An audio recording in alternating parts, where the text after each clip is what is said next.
1, 2, come, let's go. I said a 1, 2, come, let's go. I said a 1, 2, come, let's go. I said a 1, 2, come, let's go. I said a 1, 2, come, let's go. I said a 1, 2, come, let's go. I said a 1, 2, come, let's go. I said a 1, 2, come, let's go. I said a 1, 2, come, let's go. I said a 1, 2, come, let's go. I said a 1, 2, come, let's go. I said a 1, 2, come, let's go. I said a 1, 2, come, let's go. All right, everybody. Welcome back. Appreciate y'all tuning in. For those that supporting, continue. We do definitely appreciate it. Today, I definitely have a message from the universe because I wouldn't have never thought of nothing like this. I'm just minding my own business. And of course, you're given a mission. So I was given a mission. And the mission that I have been given is to bring to you, for you, to remember your beginnings, to enjoy your beginnings, not just go through the beginning, not just experience the beginning, but enjoy the beginnings. Why?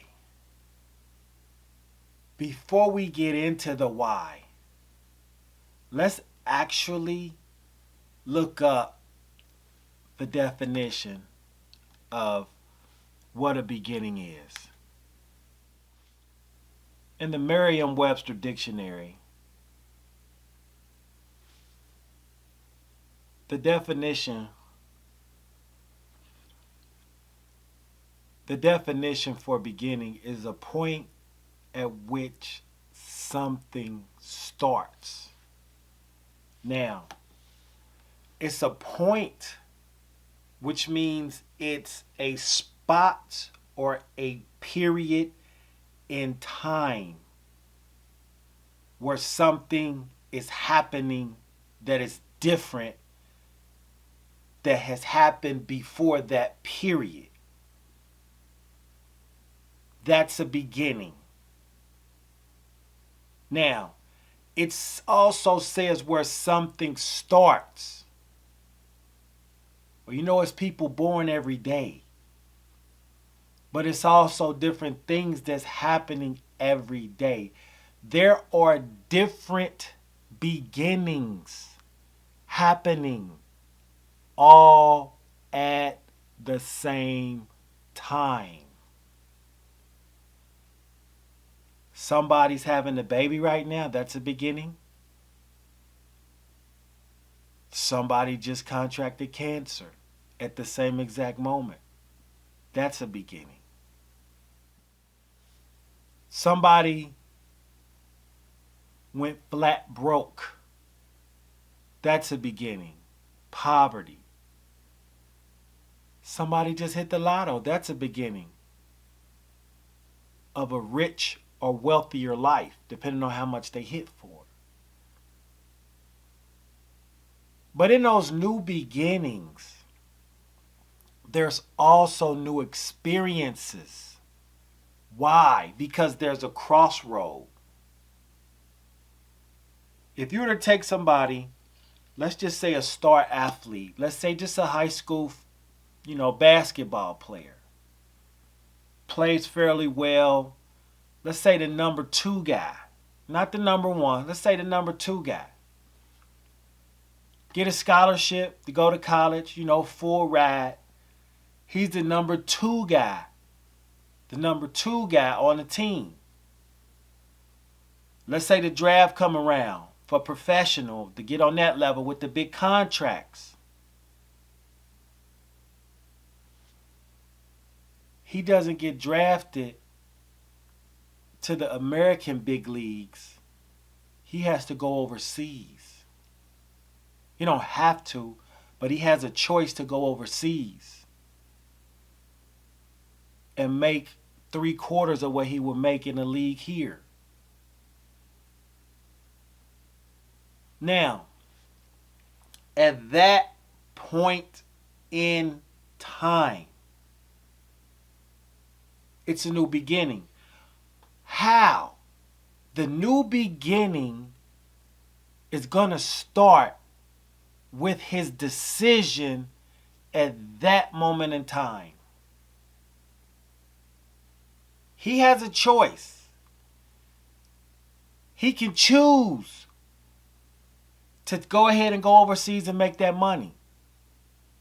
Because overseas, if you get a basketball contract, the way it usually works is you don't pay taxes. And you don't pay basically for anything over there as far as, living quarters and stuff like that. So over here, if you got $1 million, it'll be half 500,000. So if he got a contract for $1 million over there, that's $1 million. So, but that's a start. That's a point in time. Now he can choose to take that contract and start or begin his new life overseas, becoming more exposed to different cultures, different lifestyles, different options. There's going to be a lot of new beginnings there. Or he could begin where he started and say, I'm going to just stay back home and just give me a job and try to make it to the league by doing some summer league stuff and things of that nature. Because, once you go to the draft and you don't get picked up, you got to find other ways to get in. So he can come back home and try to work on his game and get in some different leagues here, some D leagues and things of that nature, to get or to start a new beginning in that arena. So he's at a crossroads again. Whatever he chooses, the experiences is going to be new. Those are the moments that build you for when you need yourself. Those beginning moments that you don't know nothing and how nothing works, you getting this information backwards and forwards, you learning it left and right, you learning how they Euro step over there, you learning the rules, the laws, the things they can do, the nature of the people. There are going to be a lot of new beginnings that shape your future.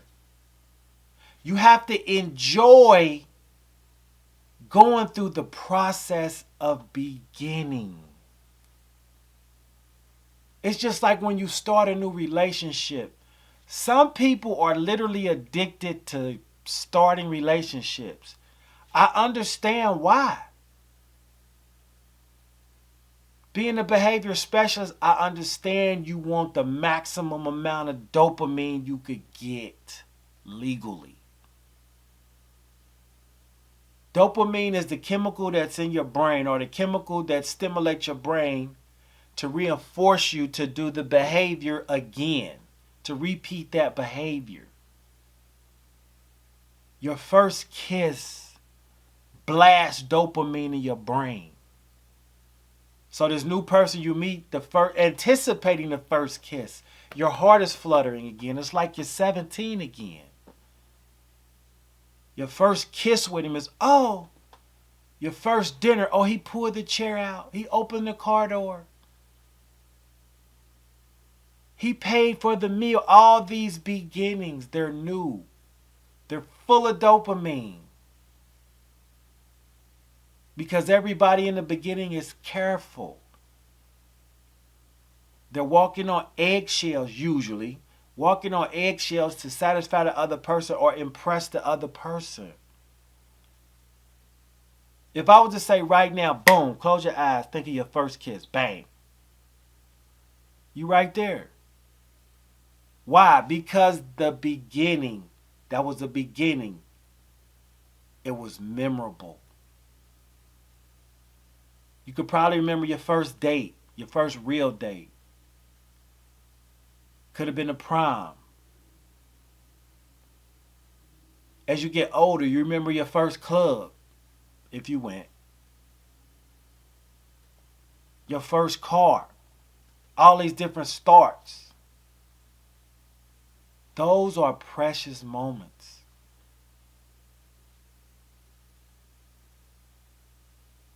A woman getting pregnant is a start of a new life. As she's going through the process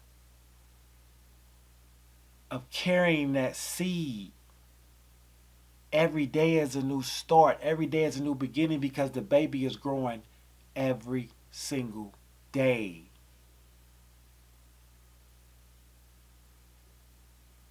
And as mom continues to move forward in the pregnancy, if this is her first experience, it's either hell or bliss. But either way, she's going to remember it. Why? Because it was a first. After your third kid, it's like, okay, come on, get it up out of me. Come on. Hey, doc, come on, let's go. My stomach hurt. Give me the epidural. Let's get it. Come on, let's go. I'm ready to get it out. That's about right. I've been there. But these new beginnings are special. These new beginnings is what shapes your end.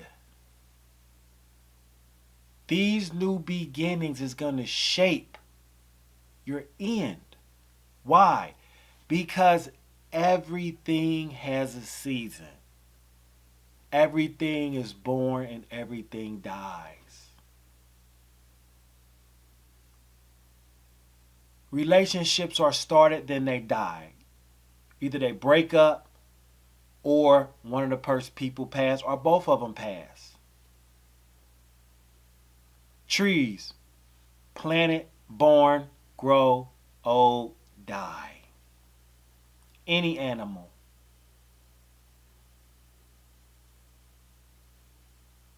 But going through this process, don't forget to enjoy and appreciate your beginnings. In these beginnings, you're going to need this information to teach the next generation. When they're going through their beginnings, you'll have some wisdom for them. All beginnings aren't good. We do know that. Learn from those as well. Learn from those as well. Here's the thing. Every beginning is unique. So as you're going through that beginning, make sure you embrace the uniqueness of that moment. You can have 3 kids. If anybody grew up with kids in the household, it was a ton of us. But you could have 3 triplets born the same day, minutes apart. That is definitely their new start or their new beginning. But each one of their experiences with that same mom and dad in that same household is going to be different.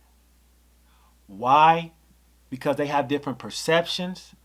They have different likes.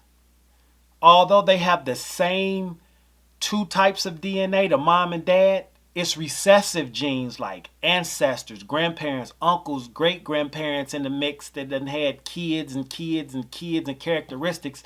So each one of their DNA has distinct characteristics. And if you want to get astrological, which I'm not going to get too technical, but as they come through the portal, you know what I'm saying? For those that are in the know, each 4th dimensional time snapshot is going to be based on their personality, what's in their zodiac, and what they do. I ain't going too deep with that. Also, when it comes to beginnings, you kind of take them for granted. You don't know how many you're going to have. You don't know how many new relationships you're going to have. You don't know how many new experiences you're going to have. You don't know how many opportunities you're going to have for employment. You don't know. So the beginning that you have right now, embrace it, enjoy it, observe it. The new beginnings, embrace them. Enjoy them, learn from them. People are going to see your beginnings. They're going to hate on you. You trying to do too much. You trying to do this, you trying to do that. They always got an opinion. People always have a beginning about somebody. People always have an opinion about somebody beginning something new. Man, they over there trying to get in shape, man. They on that bull. They ain't eating pork now. They ain't eating hamburgers and hot dogs. That sounds good to me. That sounds healthy if you do the research. But you got people that's been doing it forever with you, so they gonna hate on you because you're doing something different, because you're starting a new beginning they're not comfortable with. You might be a true artist. You might be a painter. You might be a singer. You might be a hairstylist. You might be somebody that want to do nails. You might be somebody that's doing eyelashes. Do not listen to these haters. Use them as fuel. People are always going to be envious of your beginnings, but they're going to congratulate you when you at that finish line. Oh, yeah, that's my cousin. I knew he could do it, man. That's my boy. I knew he could. No, you didn't. Because you was the main one talking shit. You was the main person telling, man, get out of here. You need to stop. You need to cut it out. You ain't. How do you know? You only know that person for what they let you see them as. So for those that are listening, listen with your good ears. Whenever you start a new beginning and you're doing something different and you know it's for you and it's in your heart, you got to put your blinders on. You got to tune them out and stay focused. I'm gonna give you a quick example. I remember I was working out, and it was this dude. He was like 400. No lie, he was like 400 pounds. Came in the gym. He had a trainer and everything. He was a Caucasian guy. And literally, because I would go to the gym daily, about 5 days a week, and I would alternate exercises. So he would come in every day. Literally every single day. He worked out every single day. Had his water bottle every single day. And I watched this guy for about a year. Then I quit going to that gym. I went to another gym. And it was the same gym but different location. But I went back to that location like a year later. And I was like, man, I wonder where that fat dude went. You know what I'm saying? That was 400. He must have quit. I was rooting for him. I talked to him a couple of times. I was rooting him on. You know, I'm going to motivate him. You know, I like his effort. So I'm looking around the gym like, man, dude must have quit. Next thing you know, I see the trainer. And I asked the trainer about him. He say, man, that's dude right there. I look. Dude was like 160. 160. So it took him a year. This is a true story. It took him a year to go from about 400 pounds, could barely walk. All that. Dude was shoulders about this wide. He wasn't frail, but he was in shape. He wasn't cut up, but he was massive weight loss. No search. So I went and hollered at him. I talked to him. You know, he just said he just kept drinking water. He was dieting. He was focused. He said because the doctor told him that if he didn't lose his weight, he was going to die. So he found his motivation for his new beginning. And if you don't have no new beginnings right there, right now, you have to find your motivation for your new beginning. Fuck the haters. You trying to do too much. Some motherfuckers, if you a comic or got something where you performing on stage, get off the stage, bruh. How many comedians? Now, we don't watch some of these famous comedians come up. I recall watching them on Showtime at the Apollo when they used to get booed. A lot of these famous artists got booed. And now look at them. Because they didn't listen to the negativity and the haters. And if they did, they used it as fuel. I personally do not know Tiffany Haddish, but her story is very powerful. I don't usually drop celebrity names, but listening to her story, I respect that, man. She slept in her car and she didn't quit. If that's true, don't listen to these haters, man. They miserable. They wish they had what you had. You know what I'm saying? They haven't, and the sad part about it is they have their own abilities. They just too lazy to find them. We talk about the girls getting all the surgeries. You know what I'm saying? To me, hey, if it's going to make you healthier, this is just an opinion, do what you got to do. If it's for vanity purposes, it's a little bit different. You know, if you get the stomach surgery to shrink your stomach because you 400 and that helps you eat less and you lose weight, then they undo the little band or whatever on your stomach and you can eat normal, but you now have control eating. Hey, that's healthy. That sounds like you're trying to save your own life. But if you cutting for vanity purposes, that's a little bit different. But I will say this. Do you? That's your new start. This your life. This your decision. It's outcomes that come with that as far as surgeries. I ain't going to get into that. But it's your choice. It's your new beginning. If it make you feel good and if it's safe and ethical and it ain't bothering nobody else as far as physically, handle your business. You know? Your life in the future is going to determine how you handle these beginnings. I remember when I first started lifting weights, I was 25 pounds on each side. You know what I'm saying? I done told this story before. Push it up one time, down one time. Had to roll it off, roll it down on my stomach and roll it off. Take the weights off, pick the bar up, put it back on. Put the weights back on, get back under it. That's 2. I remember that. Couldn't even bench 50 pounds. And wind up being able to bench over 500. Why? Because I embraced that beginning. I was by myself, no friends, none of that. No brother, none of that. I was by myself doing it. You have to remain focused on the vision in your head. That's why it's important for you to have a vision. A hater is going to come and try to skew your vision. You can have a picture already drawn. You're going to have a hater come in and want to erase some of your marks and add stuff to it for their vision. Now, nigga. Now, bro. Now, go and draw your own picture and comment about your own picture. Now, Miss Thing, don't worry about how her ass is now shapely. She did what she had to do. Let's talk about fitness a little bit too. When we talk about fitness, it's all about determination and willpower. Fitness is really mental. It ain't about how many weights you lift. It's about how many times and how many days you're going to go push them up. Motivation has nothing to do with fitness. You cannot be motivated to go walk, but just get your ass up and go do it, whether you're motivated or not.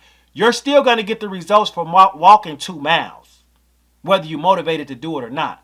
So when it comes to fitness, you just do it.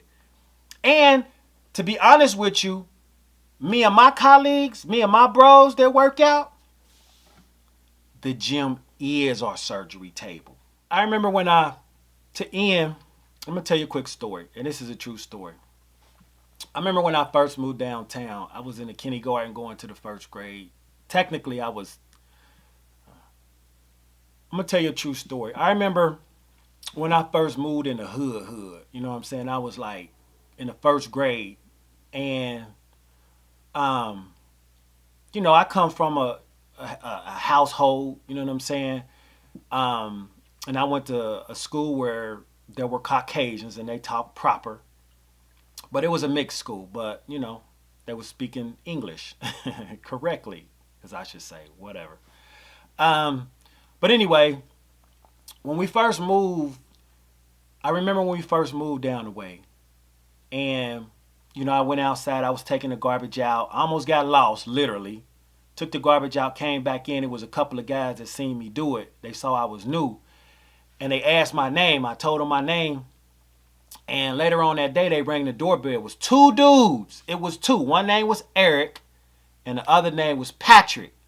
Now down the way we had these courtyards, and like the apartments was around the courtyard. So the courtyard was kind of like our yard where everybody came and congregated. You got a tetherball pole. We played football and basketball. Well, football, we play free for all, kill the man, whatever we did it right there in the middle. So the parents could actually look out the window and watch, you know what I'm saying, what all their kids was doing.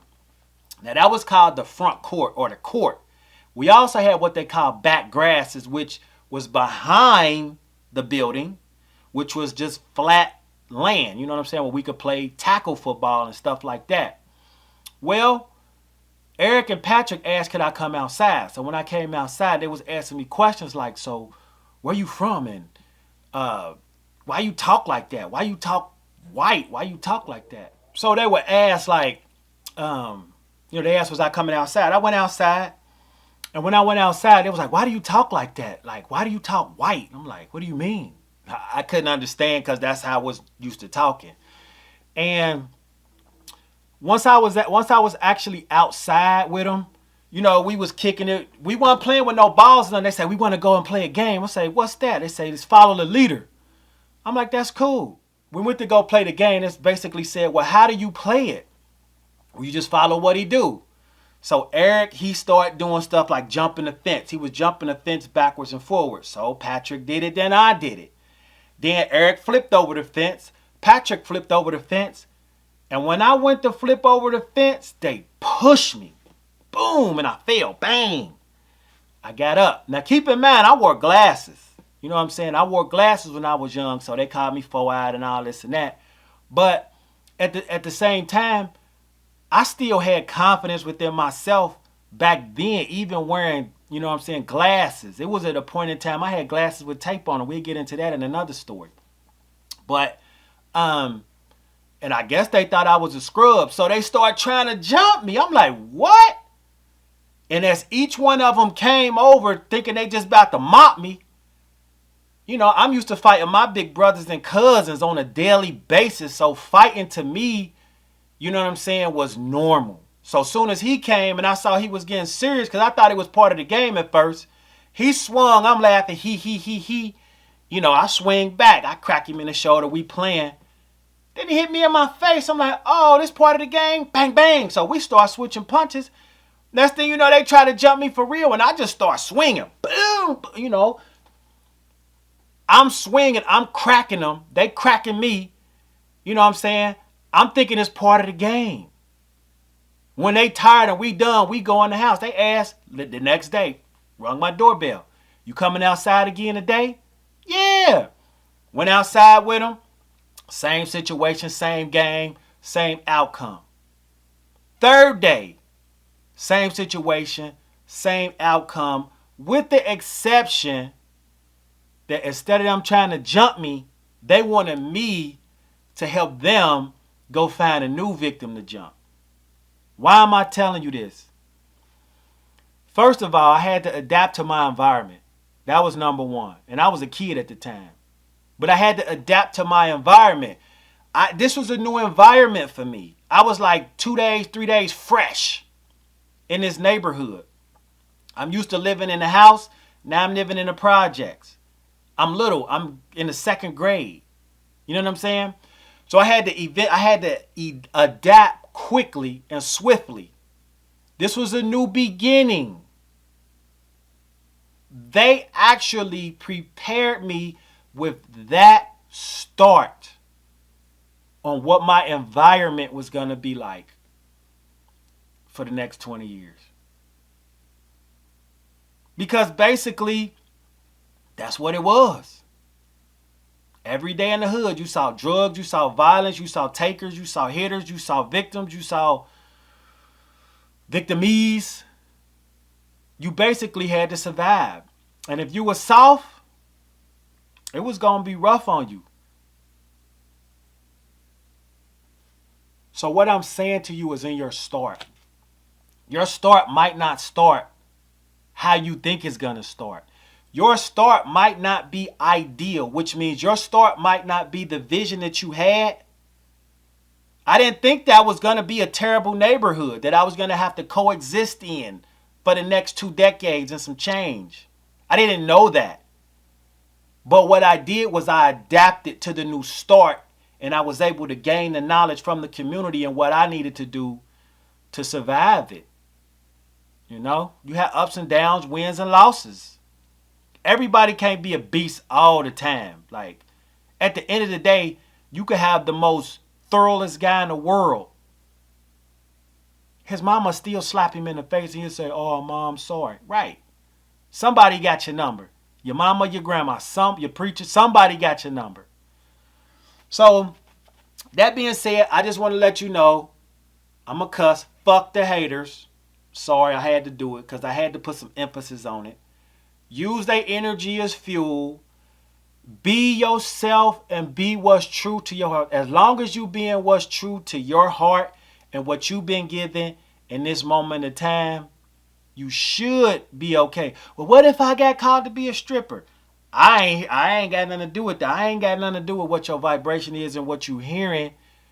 It's up to you to focus on what your vibration is and what you tuning into and your outcomes of how you're going to handle your beginnings.